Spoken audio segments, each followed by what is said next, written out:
பாக்குறீங்களா? தம்பி ஜோசியம் பாக்குறியா? உன்னை பத்தி சொல்லட்டுமா? முந்தானத்து உங்க அப்பா பாக்கெட்ல இருந்து 5 ரூபாய் திரும்பில நீ போன டெஸ்ட்ல எல்லாமே ஃபெயிலு. பக்கத்து வீட்டு பையனோட பேப்பரை காட்டி உங்க அப்பாவை ஏமாத்துனல. என்னடி அந்த பொம்பளைக்கு காது கேக்கல? என்னடி சொல்லு. என்ன ஜோசியம் பாக்குற?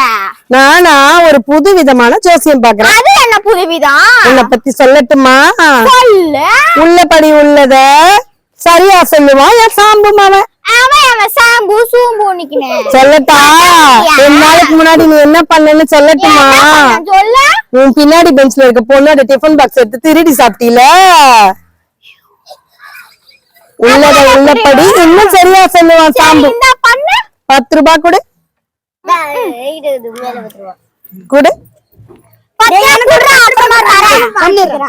அது இப்ப சொல்லுவான் பாரு சாம்பு. கைய நீட்டு புள்ள. ஓஹோ எல்லாரும் இப்போ என் சாம்பு உள்ளத உள்ளபடி சொல்ல போறான். எல்லாரும் கண்ண முடிக்கோங்க. உள்ளத உள்ளபடி சொல்லுடா சாம்பு மவனே. இப்போ இந்த பாப்பா வரக்கூடிய டெஸ்ட்ல பாஸ் ஆவாளா மாட்டாளா?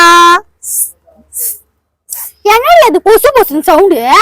சாம்பு மவன் நீ பாஸ் ஆவன 3 வாட்டி தட்டி தட்டி சொல்றான். அது என்ன இதுக்கு இப்படி ஓடுது சாம்பு உன்னைய பார்த்து? சீச்சி வா வேற தெருவுக்கு போவோம். ஜோசியம் பாக்குறீங்களா?